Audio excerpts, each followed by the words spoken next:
우리를 주의 전으로 부르시고 이 시간 다시 한번 하나님의 말씀 앞에서 겸허하게 경청할 수 있도록 인도해 주시니 감사합니다.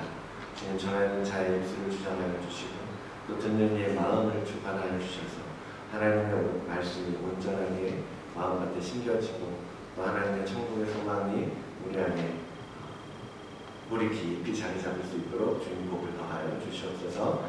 감사드리며 예수님 이름으로 기도드립니다. 네. 자, 벌써 11월 마지막 주에요. 여러분들 달력을 한 장 남겼습니다. 올 한 해 여러분 어떠셨습니까? 여러분들이 얻은 결실은 또 어떤 것들이 있으십니까? 매년마다 이제 이때쯤 되면 올해는 어떤 결실이 있나 외적인 결실들을 바라고 소망하게 되는데요.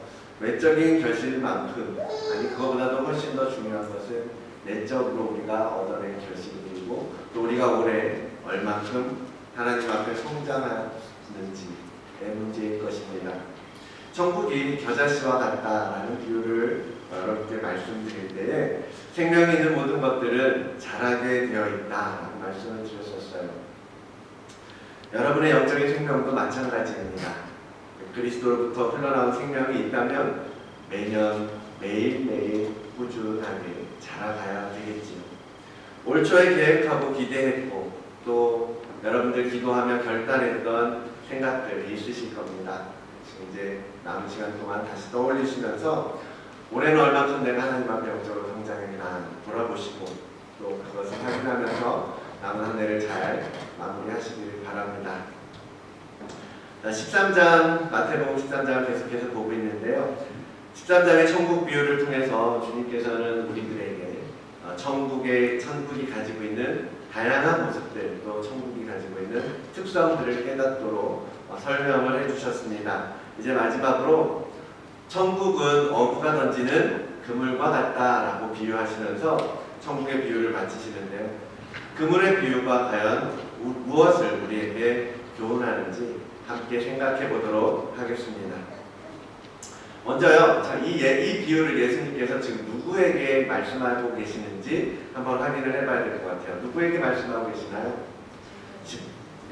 13장 처음에 보면요, 바닷가에 모인 큰 무리들을 향해서 천국의 비유를 시작하고 계셨었어요. 그러다가 36절에 가면 무리를 떠나 제자들에게만 비유를 설명하시고 또 그 이외의 나머지 비유들을 말씀하고 계시는 것을 우리는 말씀 속에서 확인할 수가 있습니다. 제자들에게 베풀어진 특별한 은총인 거죠. 그들에게 크고 비밀한 것들을 조금 더 보여주시고자 하는 주님의 은혜인 겁니다. 지금 오늘의 비유 또한 제자들에게만 들려주시는 그런 비유 중에 하나입니다.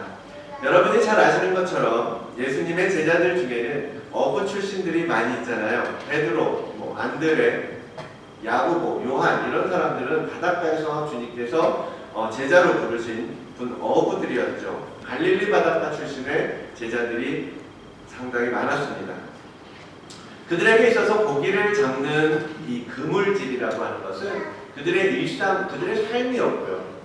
그분들이 가장 잘 아는 분야였습니다. 그래서 주님께서 오늘 그들을 향해서 이 그물질, 고기를 잡는 것으로 천국을 비유해서 알려주시는 것입니다.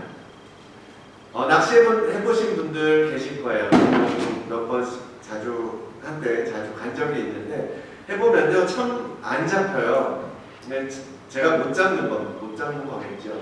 실력이 영 형편이 없거든요. 그래서 몇 시간씩 이렇게 던졌다 뺐다를 반복하다 보면 답답해요. 그냥 그물을 확 던져가지고 그냥 오늘 먹자 할 거 좀 던져갔으면 하는 바람. 그렇게 그런 마음이 들 때도 있는데요. 사실은 그런 그물질들은 어업을 생업을 하는 사람들에게 허용된 특별한 낚시 방법입니다. 배 한 척에서 이렇게 그물을 내려서 바다 밑에 있는 물고기들을 풀어모으기도 하고요. 또 이 쌍끌이 저인망 방식이라고 해가지고 두 척의 배가 그물 양끝을 잡아요. 그래서 그물 밑부분에 줄을 달아서 바다 밑바닥까지 쫙 내리고 그물 윗부분을 그 두 어선이 잡고 그러다가 마지막에 이제 그 두 대가 합쳐지면서 그물에 걸린 고기들을 끌어올리는 방식의 어업입니다. 이 그물이 길게는 더 크게는 100m짜리까지도 쓴다고 하네요. 바닷속을 싹 수리해서요. 그렇게 해서 그물에 걸린 고기들을 잔뜩 끌어올려서 배에 가득 싣고 포구에 들어오면 이제 그 잡은 고기들을 그 포구에 있는 이제 어업 종사자들이 선별해서 상품성이 좋은 고기들, 또 쓸모없는 고기들, 버려야 할 것들, 그런 것들을 종류별로 구분해서 통에 담아서 이제 경매에 나가는 거죠. 그리고 그렇게 시장에 팔려 나가게 되는 것입니다. 자, 상품성이 없는 고기들은 그때 다시 바다에 버려지거나 아니면 따로 모아서 이제 그런 것들을 통조림용이나 아니면 가공식품용으로 사용했다는 이야기도 있지요. 자, 이런 이야기들은요, 그 누구보다도 지금 예수님의 제자들이 가장 잘 아는 얘기예요. 자, 주님께서 그들에게 가장 친근한 방식으로 천국을 설명해 주고 계시는데, 오늘을 사는 여러분들에게도 이 비유가 지금 설명하고 있는 것, 보여주고 있는 것, 무엇을 말하고자 하는 것인지 어느 정도 예상하고 짐작하실 것이라고 믿습니다. 자, 하나씩 짚어볼게요. 천국은 마치 바다에 각종 물고기를 모는 그물과 같다라고 말씀하십니다. 자, 이 그물은 뭘까요? 그 그물을 교회라고 설명하는 분들도 많이 계십니다. 제가 생각할 때 이 그물은요, 마지막 때에 이루어질 하나님의 심판을 의미합니다. 모든 인간은 그 그물 안에 들어올 수밖에 없는 거예요. 그 그물에 걸려서 이 땅 밖으로 무트로 올라오게 됩니다. 하나님의 마지막 심판의 그물을 지나서 이제 모든 인간들은 그 심판의 최종적인 결과를 얻게 됩니다. 이 그물을 빠져나갈 수 있는 고기는 없어요. 하나님의 심판을 빠져나갈 인간은 존재하지 않습니다. 히브리서에 이런 말씀이 있습니다. 히브리서 9장 27절의 말씀인데요. 한 번 죽는 것은 사람에게 정해진 것이요, 그 후에는 심판이 있을 것이다 라고 히브리서 기자가 분명하게 선언하고 있어요. 그렇죠. 사람은 누구나 죽게 되어 있습니다. 그렇게 모든 인간이 겪게 될 육체의 죽음, 그것을 우리는 개인의 종말이라고 따로 구분하여 말을 합니다. 그렇게 죽음을 지나지요. 모든 사람이 그렇게 죽고 난 후에는, 그리고 마지막 때에는 반드시 하나님의 최종적인 마지막 심판대 앞에 서게 될 것입니다. 그리고 거기서 최종 심판을 통하여 천국에 갈지 또 지옥에 갈지 결정되어질 것입니다. 그것을 우리는 전 우주적인 종말이라고 말합니다.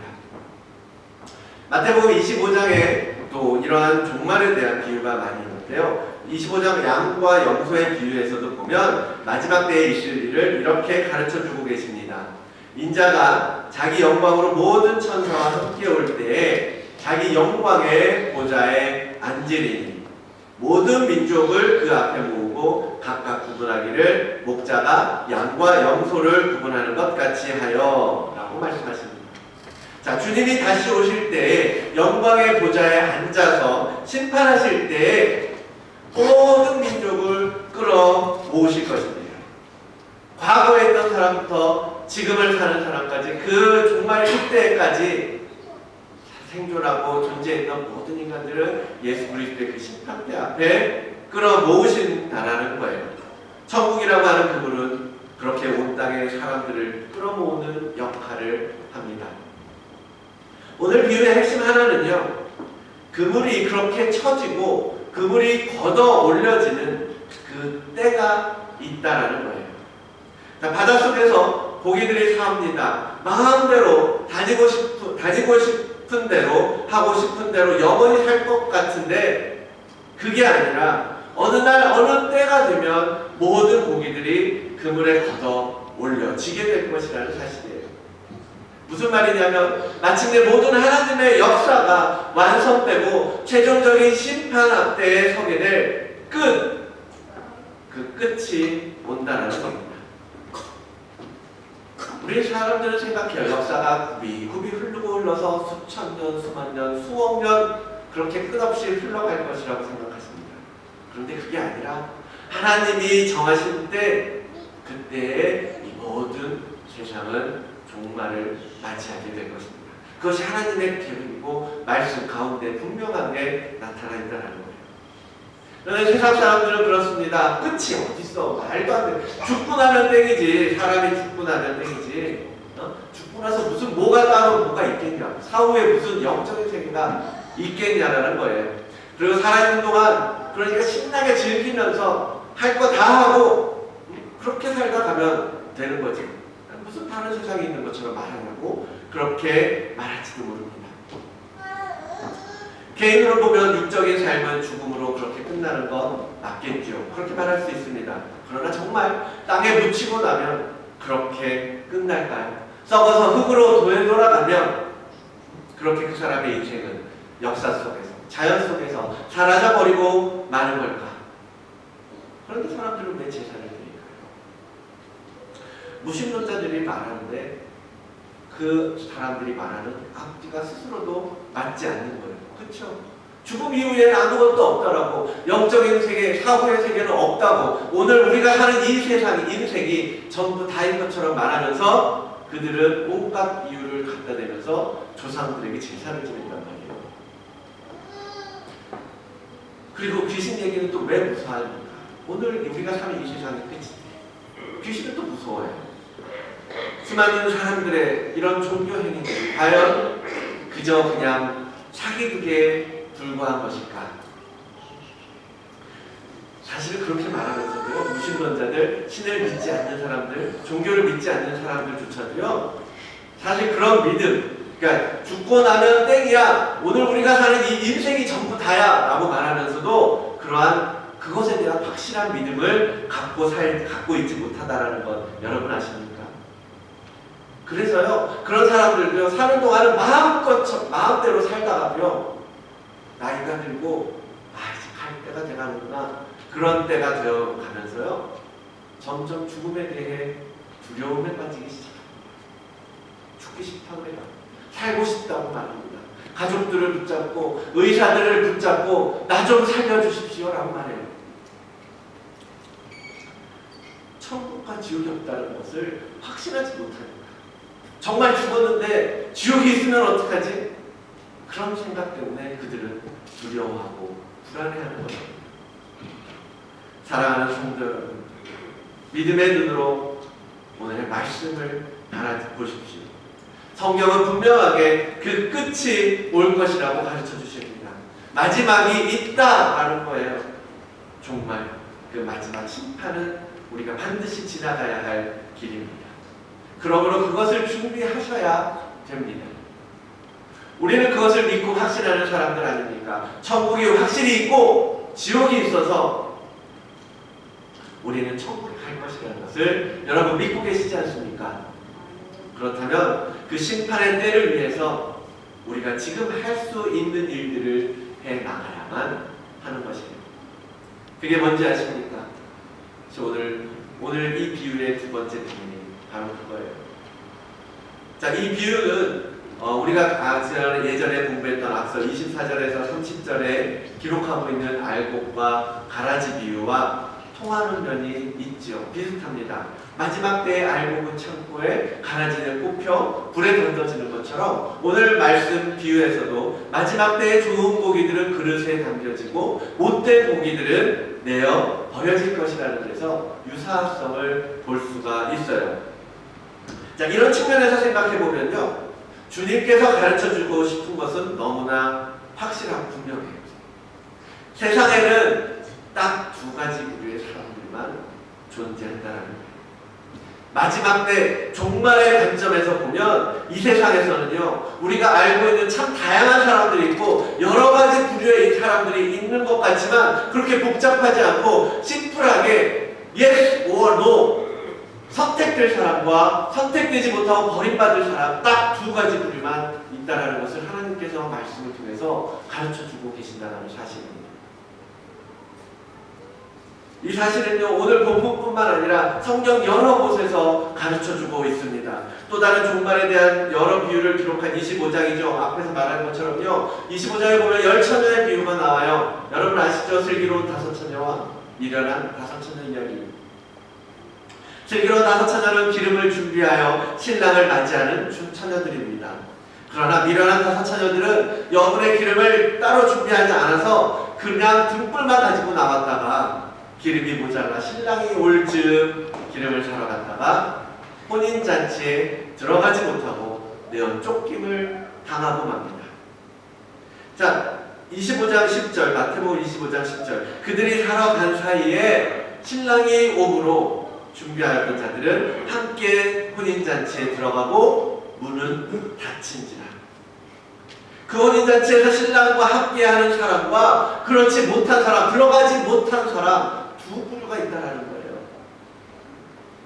계속해서 말씀하시기를 아까 보았던 양과 염소의 비유에서도 그렇죠. 25장 31절부터 있는 이야기인데요. 32절에 이렇게 기록합니다. 모든 민족을 그 앞에 모으고 각각 구분하기를 목자가 양과 염소를 구분하는 것 같이 하여 양은 오른편에 염소는 왼편에 두리라 말씀하십니다. 모든 민족은 왼쪽에 놓일 염소와 오른편에 앉을 양으로 구분될 것이라고 말씀하십니다. 13장에 있는 알곡과 가라지, 오늘 본 좋은 고기, 못된 고기, 25장에 있는 양과 염소, 슬기로운 처녀와 미련한 처녀 모두가 세상 끝에 주님께서 구분하실 마지막 심판 때의 심판의 기준을 가르쳐 주시기라는 것입니다. 세상 끝에는 심판이 있을 건데 그때 거기서 왼편과 오른편으로 구분될 거야. 너희가 왼편에 서게 될지 오른편에 서게 될지 그때 최종적으로 결정되어질 것이다. 이미 그렇게 예정되어 있습니다. 우리가 사는 이 세상의 끝은 그렇게 마지막을 맞게 될 것입니다. 그러면 어떤 사람들이 과연 오른편에 서게 되고 어떤 사람들이 왼편에 앉게 될까요? 어떤 고기가 좋은 고기로 선택되어서 그릇에 담기게 될까? 여러분 누가 좋은 고기인가요? 어떤 사람들이 양이 되어서 오른편에 서게 될까요? 여러분 주변에서 누군지 알아볼 수 있으시겠습니까?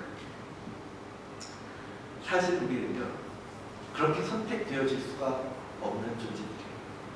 우리는 모두 흠이 있고 죄가 있는 존재들이잖아요. 계속해서 성경이 말합니다. 너희는 죄인이라. 너희는 아담으로부터 죄인 종이라 말씀하고 있습니다. 그런데 우리 중에 누가 좋은 고기가 되고 우리 중에 어떤 자들은 나쁜 고기로 버림을 받겠습니까? 태생부터 우리는요 다 버림받을 수밖에 없는 그러한 고기들이에요. 요한복음 8장 44절에 이렇게 말합니다. 태생부터 마귀의 자식으로 태어난 죄의 종이라고 말씀하시는 거예요. 너희는 너희 아비 마귀로부터 마귀에게서 났으니 너희 욕심대로 너희 아비의 욕심대로 너희도 그렇게 행하고자 하느니라. 날 때부터 불량품이라는 거예요. 날 때부터 흠이 있는 고기였고 상품으로 시장에 도저히 내놓을 수 없는 그러한 고기였다라는 거죠. 종종 프레미터 시장 이렇게 막판 끝나는 시간에 가면요, 그 주에 못 팔면 버려질 상품들을 이제 헐값에 떨이로 파는 것을 우리 볼 수가 있는데요. 정말 싸요. 박스에 뭐 망고 박스에 뭐 5불 뭐 진짜 근데 새까맣고 막 그런 것도 있고 정말 상품성도 없고 이거 누가 먹어 싶은 것도 2불 3불 주면서 팔고 있는 것을 봅니다. 근데 이거 괜찮네, 보기에 괜찮아 보여서 사다 놓으면요 하루 이틀 지나면 이제 또 썩어지고 문드러지기 시작하더라고요. 그 사람들 참 대단해요. 어떻게 썩을 걸 다 알고 그렇게 처분을 하는지. 근데요 그렇게 흠이 있는 고기들은요, 물건들은 제대로 값을 받고 팔 수가 없습니다. 그래서 여러분들 다들 시장 가면 고르시잖아요. 그렇죠? 뭐가 좋은 거 고르려고 프레시한 거, 신선한 거, 흠 없는 거. 그런데 거기다가 흠 있는 것들, 모양 이상하고 어딘가 뭐 부서지고 깨지고 썩고 그런 것들 상품으로 내놓아봐야 누가 사겠습니까? 우리가 그렇다는 거예요. 우리가 그렇게 썩어지고 깨어지고 상한 것들이라는 말입니다. 생선으로 말하자면 그런 거죠. 눈이 불뚝 튀어나왔다든지 지느러미가 찢어지고 비늘이 깨어지고 어딘가 흠이 있어서 내놓을 수 없는 하품들이라는 겁니다. 근데 누가 좋은 고기로 선택되어질까요? 그러면 좋은 고기, 나쁜 고기를 무엇을 기준으로 고르게 될까요? 천사들이 그것을 한다고 말씀하시는데 어떤 고기들일까요? 바로 예수 그리스도로 옷 입은 자들을 천사들은 좋은 고기로 선별하는 것입니다. 자, 그게 하나님의 명을 받은 천사들이 골라내는 작업이에요. 예수의 옷, 그분의 그 의의 옷을 입은 자들은요, 좋은 고기로 택함을 받는 겁니다. 예수의 보혈로 덮여있는 고기들은요, 보기에도 때깔이 좋고 멋있고 아름답고 순결해 보입니다. 고기가 가지고 있는 원래 그 더러운들, 상처들, 그 때묻은 것들, 그런 것들 다 가려지고 금빛 찬란한 고기로, 최상급의 고기로 가치를 인정받게 되는 거예요. 그런데 그 예수로 옷 입지 않은 고기들은 그 상처와 불량함이 그대로 드러나서 결코 좋은 고기로 그릇에 담겨질 수가 없는 것입니다. 예수의 옷을 입는 것, 예수의 보혈로 덮여지는 것을 말합니다. 여러분 지금 여기 앉아있다고 해서, 여러분 교회에 있다고 해서 그저 그냥 예수로 옷 입혀지는 게 아니에요. 세상에 있다고 해서 그렇다고 무조건 버려지는 것도 우리는 말할 수가 없습니다. 교회 10년, 30년 다녔다고 해서 주어지는 그런 은혜가 아니라는 거예요.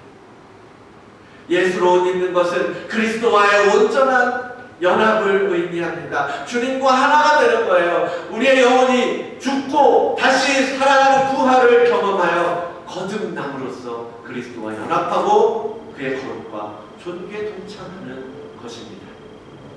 어린 양의 피를 뿌려서 죄사함 받듯이 그리스도의 그 거룩한 보혈의 옷을 입음으로써 우리는 의롭게 될 수 있습니다. 그래서 우리는 예수 그리스도로 옷 입어야만 하는 거예요. 그래야 천국의 입구에서 좋은 고기로 그릇에 담겨질 수 있는 것입니다. 여러분, 예수 그리스도와 합하여 천국에 들어가려면 그에 합당한 옷을 입으셔야만 합니다. 22장에 있는 천국의 혼인잔치 비유, 여러분 아시잖아요. 임금이 혼인잔치를 엽니다. 사람들을 초대하는데 모두가 바쁘다고 참석하지 않아요. 그래서 화가 난 임금이 길거리에 있는 사람들을 모두 불러 잔치에 참여하도록 합니다. 그런데 그렇게 잔치에 왔던 이들 중에 다시 쫓겨나고 난 사람들이 있어요. 22장 11절로, 마태복음 22장 11절로 14절까지의 말씀을 이렇게 기록하고 있습니다. 임금이 손님들을 보러 들어올 때에 거기서 예복을 입지 않은 한 사람을 보고 이르되, 친구여, 어찌하여 예복을 입지 않고 여기 들어왔느냐 하니, 그가 아무 말도 못하거늘 임금이 사관들에게 말하되 그 손발을 묶고 바깥 어두운 데에 내던지라. 거기서 슬피 울며 이를 갈게 되리라 하니라. 청함을 받은 자는 많되 택함을 입은 자는 적으니라. 예수 그리스도께서 말씀하십니다. 잔치에 들어갔지만 합당한 예복을 입지 않은 그는 어두운 데로 다시 쫓겨나게 되었습니다. 예수로 옷 입지 않았기 때문에, 예수 그리스도로 우리의 더러움을 덮어 놓지 않았기 때문에 그들은 다시 쫓겨날 수밖에 없었어요. 그 잔치에 합당한 자가 아니라는 거죠. 오늘 말씀하신 그분의 비유의 두 번째 비밀이 그것 아니겠습니까? 우리는 다 같이요, 멸망당하고 죽을 존재이지만 예수 그리스도라고 하는 고귀한 그분의 의의 옷을 입으면 최상품으로 여김을 받아 좋은 그릇에 담기게 된다라고 하는 겁니다. 거룩한 의의 옷을 입지 않으면 불못불에 던짐을 받게 된다고 하는 마지막 심판의 비밀을 주님께서 제자들에게 말씀해 주고 계시는 거예요. 성도 여러분, 의의 옷을 입으시기를 바랍니다. 예수 그리스도로 옷 입으시고 심판날에, 그 마지막 날에 상당하게 좋은 문을 입장하시기를 바랍니다. 좋은 그릇에 담겨서 천국잔치에 참여하게 되시기를 정말 간절히 바랍니다. 오늘 본문의 비유에서 앞서 말씀드린 대로요, 오늘 비유는 알곡과 가라지 비유와 유사한 면이 있는데요. 다른 게 있다면 알곡과 가라지 비유는 그랬죠. 하나님의 택하신 백성의 초점을 맞추고 있습니다. 그래서 하나님의 사랑하는 자녀들을 끝까지 보호하시고 그들을 위하여 마지막 추수 때까지 기다려 주신다는데 무게를 두고 있다면, 자, 오늘 근본의 비유는요, 조금 더 종말에 포커스를 하면서 좋은 것들 사이에서 못된 것들을 갈라낸다라고 말씀하시잖아요. 그렇게 가려면 태워버리실 것이라고 하는 그 심판의 결과를 조금 더 강조하고 있습니다. 못된 고기들, 버림받은 것들에게는 무서운 심판이 기다리고 있다는 것이 오늘 본문의 포인트 중에 하나입니다. 자, 오늘 본문 49절 50절, 천사들이 와서 의인 중에서 아기를 갈라내어 풀무불에 던져 넣으리니 거기서 울며 이를 갈리라. 주어지는 심판의 결과는요, 너무나 참혹하지 않습니까? 무서운 이야기. 악인에게 주어진 심판의 결과 어떨지 우리는 도저히 상상할 수가 없습니다. 그것을 대충 상상하고 그려본다면 아마도 누가복음에 나오는 부자와 거지 나사로의 이야기가 아닐까요? 누가복음 16장 19절로 31절에 나오는 이야기인데요. 그 중에 몇 구절을 보죠. 24절의 말씀입니다. 아버지 아브라함이여, 나를 긍휼히 여기사 나사로를 보내어 그 손가락 끝에 물을 찍어 내 혀를 서늘하게 하소서. 내가 이 불꽃 가운데 괴로워하나이다.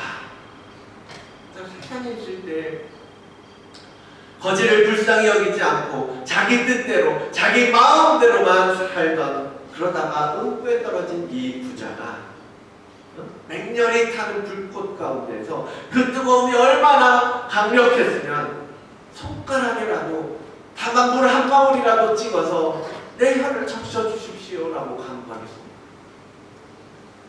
그 한 방울의 물이 도대체 무슨 도움이 되겠어요? 근데 그거라도 제발 나에게 긍휼을 베풀어 주시옵소서, 긍휼히 여겨 주시옵소서라고 지금 말하고 간청하고 있는 거예요. 근데 뭐예요? 이미 심판은 끝났다. 건너올 수도 없고 건너갈 수도 없고 너에게 구해줄 수도 없고 너에게 물 한 방울 줄 수도 없다는 거예요. 이미 영원한 심판이 이루어진 겁니다.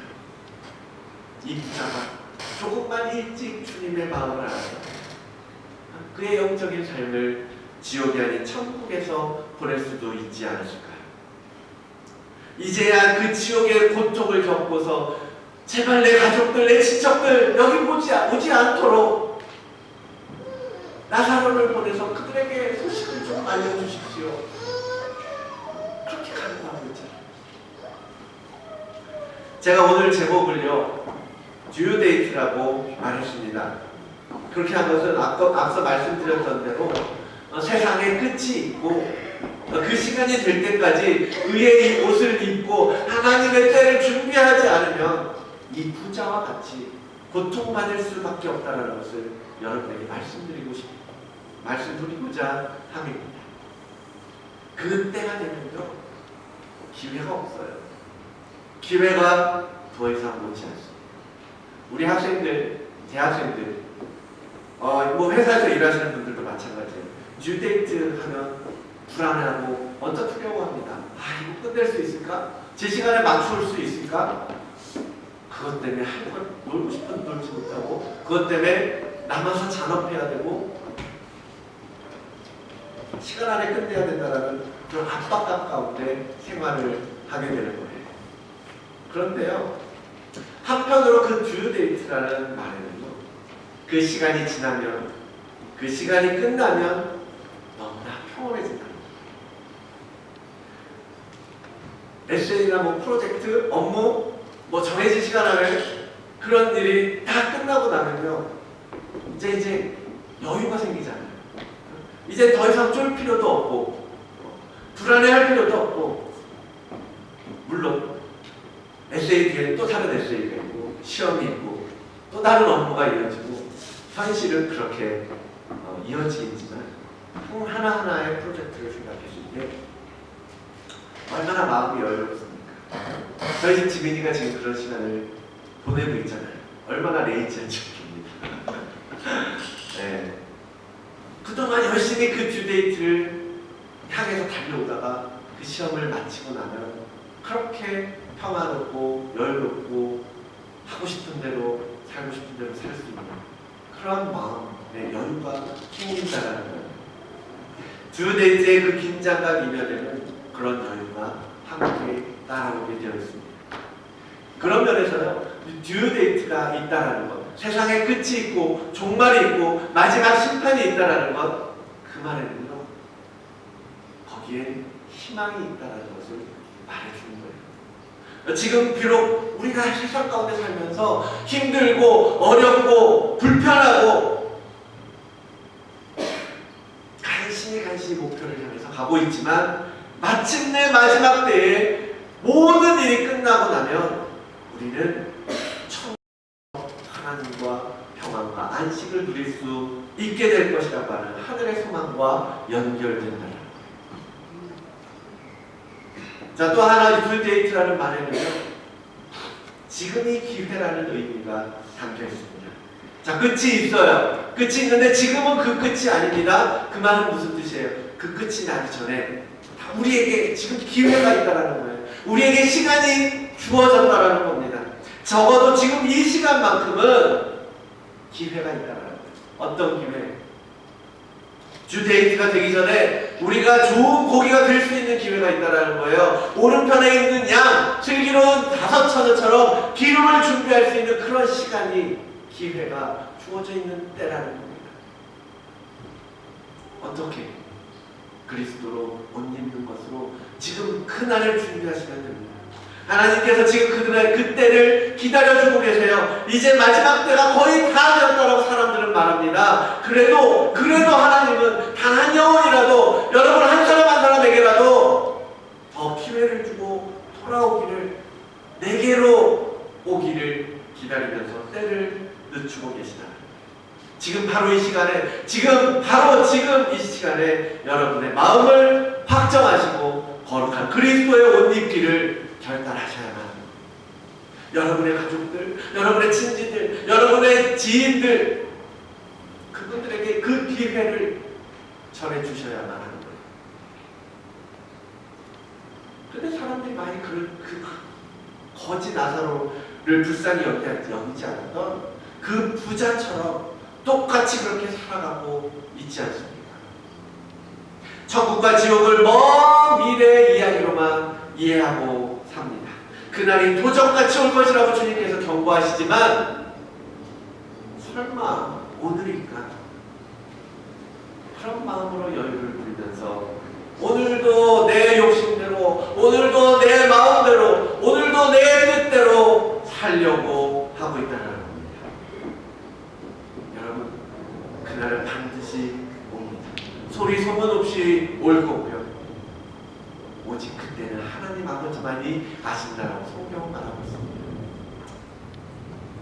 자, 24장, 마태복음 24장에 이렇게 그날을 경고하고 있는데요. 24장 37절로 42절의 말씀입니다. 노아의 때와 같이 인자의 임함도 그러하리라. 홍수 전에 노아가 방주에 들어가던 날까지 사람들이 먹고 마시고 장가들고 시집가고 있으면서 홍수가 나서 그들을 다 멸하기까지 깨닫지 못하였으니 인자의 임함도 이와 같으리라. 그때 두 사람이 밭에 있음에 한 사람은 데려가고 한 사람은 버려둠을 당할 것이요, 두 여자가 맷돌질을 하고 있음에 한 사람은 데려가고 한 사람은 버려둠을 당할 것입니다. 그러므로 깨어 있으라. 어느 날에 너희 주가 임할런지 너희가 알지 못함이니라. 그래서요, 우리는 내일이 안 올 것처럼 살아서는 안 되는 거예요. 깨어있으라. 언제 오실지 모르니까 오늘 지금 당장 우리가 예수 그리스도와 하나가 되어 있는지, 여러분이 어떤 옷을 입고 있는지, 과연 주님의 그 보혈의 옷을 입고 있는지 여러분의 옷 차림새를 확인해 보셔야 된다는 거예요. 그리고 지금 우리의 길을 다시 한번 결단하고 확정하시기를 바랍니다. 말씀을 마무리하겠습니다.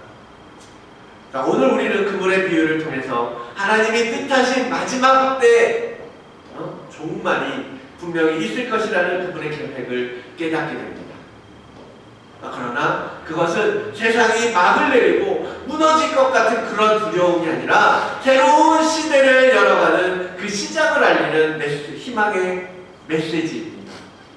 되려 우리를 살리시고자 하는 하나님의 은혜의 시대임을 우리에게 가르쳐주는 거예요.